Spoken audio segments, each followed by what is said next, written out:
Welcome back everyone, Mike here. It is Sunday afternoon and it has finally quit raining. I mean, it rained all day yesterday, all night, and this morning we kind of had some scattered showers and things like that. So I haven't got a whole lot done outside today. It's been pretty messy. However, before it gets dark, I want to haul a couple loads of stone from up here down to the brick house. And I'll be using the RK37 and the little dump trailer, which kind of leads me into today's video. Today we're going to talk about my number 5 out of the top 5 favorite attachments and or accessories that I use to maintain our property. Now keep in mind, what I'm talking about today is what I consider to be, my favorite or must-have tractor attachments or accessories to maintain our property. Everybody's properties and circumstances are different. Now around here, if you've been following our channel for a while, you know I take care of about 100 acres of property. I do lots of mowing. Probably have half or 3/4 of mile driveways to take care of, 2 miles of trails, do some brush hogging, some food plots, and cut lots and lots of firewood. So those are the types of things that we do here on our property. So today we're going to talk about my number 5 out of my top 5, what I consider to be must-have attachments or accessories. Oh, before I forget, I want to mention something. A few videos ago, I was showing you this quick hitch that I got, and my buddy Bruce commented, several other people did as well, and they said you have to be careful when you have a quick hitch on your tractor, especially if these handles are out and you raise it all the way up, you could hit your tail lights or your fender on your tractor with it. And they weren't kidding. Look how close I am on that. Now that's as far as my 3-point goes up, but if I adjusted that top link a little bit more, it could hit your fender, and with the handles out, it could smash your tail lights. So if you have a quick hitch, or if you're thinking about buying one, just be mindful of that and pay attention to what you're doing. You hate to get something new and then break something else. That's just not a good thing. Alright, so I think like a dump trailer or a wagon is kind of definitely in almost everybody's top 5 of like a must-have to maintain your property. Now this one here, this is the RK by King Kutter. It's a 1.5 ton, and I think I misspoke before because it's not rated to haul 1.5 tons. That's gross, but you can definitely haul well over a ton in this thing. And it's not huge. I mean, it's not real big. The width of it, you're about 50.5 inches by about 70.5 inches. So if you load this up like with that 2A limestone right there, I know I'm putting probably 1.5 tons in it. And for around here with all these hills, I really wouldn't want anything bigger than this. I mean, you put a full load of firewood in this thing, even with the RK37 coming down some of those hills, pulling it's not the problem. It's stopping is what the problem is.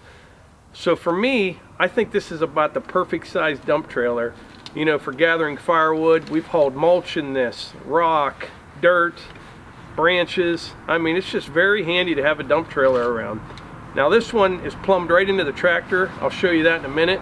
And we're also going to kind of go over the axles on this. And this is a really well-built trailer. I'll tell you how high the sides are. It's about 34 inches high. I'm going to start the tractor up and we'll raise it up and take a look at the axles.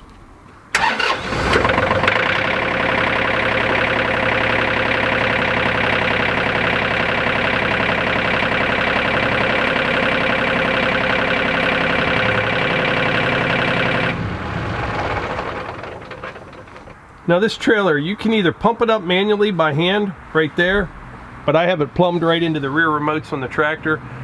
Works very well.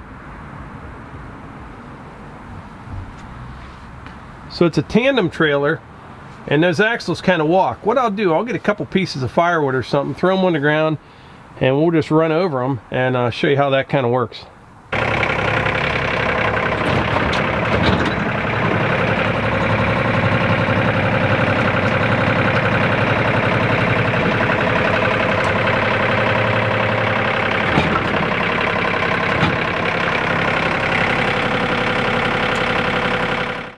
Give you kind of a closer look.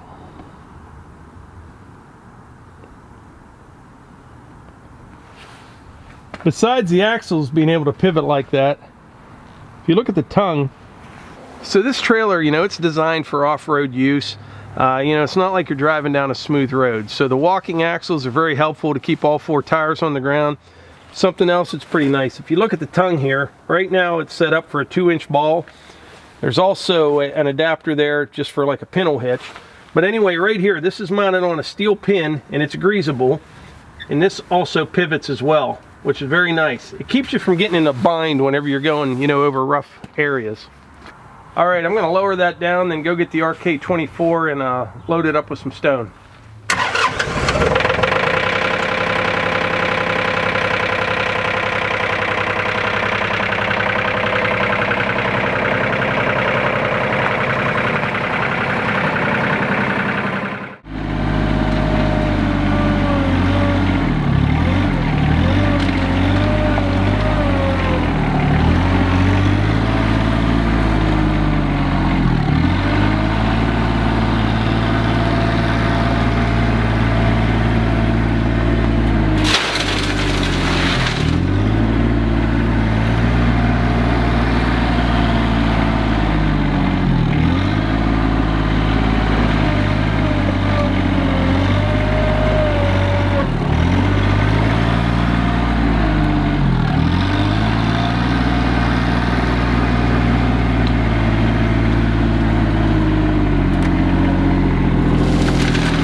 So that's a pretty good jag of stone right there. I'm gonna run it down to the brick house. We'll go dump it, come back up and get another one.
I moved the camera away from the tractor because on the way back up from the brick house, the 37 wanted to do its first reject. It's rated 50 hours, which isn't too bad.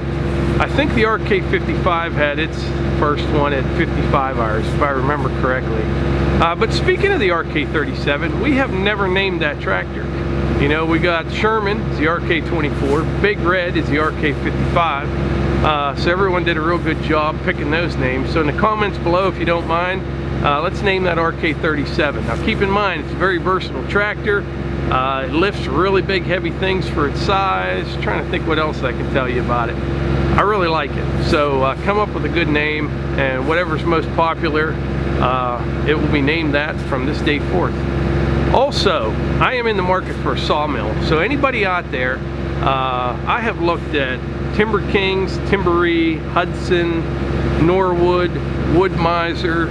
I've been kind of looking at them all. I'm not sure how soon I'm going to buy one. Maybe end of January, February, who knows. I got enough to do as it is, but I have been collecting some saw logs and I would like to get a sawmill.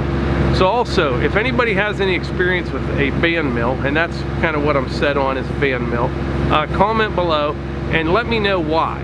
You know, don't just say Wood Miser. I mean, don't just say Timbery or Timber King. You know, if you have experience with them or you know why one is better than the other, please let me know, because it's almost overwhelming. There's so many different manufacturers. Wood Miser has a very good name. I never heard a bad thing about them. They are kind of pricey. Keep in mind, I'm only going to be sawing maybe 3,000 board feet an entire year.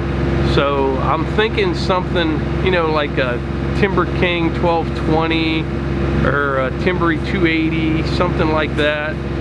Wood Miser LT15. I got the tractors and the grapple and all that stuff for loading it, so I don't need all the hydraulics. I mean, it would be nice, but for the amount of sawing that I'm doing, plan on doing, I don't need anything like that.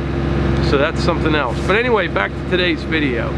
My favorite must-have attachments or accessories, I'm going to put the RK by King Kutter dump trailer at number 5 in my top 5. Now remember, like I said, this is for our property. But that is a very handy, useful little trailer. And like I said, I would not want a bigger one to drag around in these woods out here. Our hills are just too steep. If you live somewhere where it's flat, yeah, you could probably get away with a bigger trailer. But out here, you're gonna end up in a lot of trouble at the bottom of a valley with a trailer on top of you if you try bringing a big load down some of these hills. But anyway, yeah, that is it. That is my number 5 out of my top 5. And I don't know when we'll do 4, 3, 2, and 1, whenever I'm using those attachments. But that'll be coming up in the future. But anyway, I think that's about it. So comment below, name for the RK37.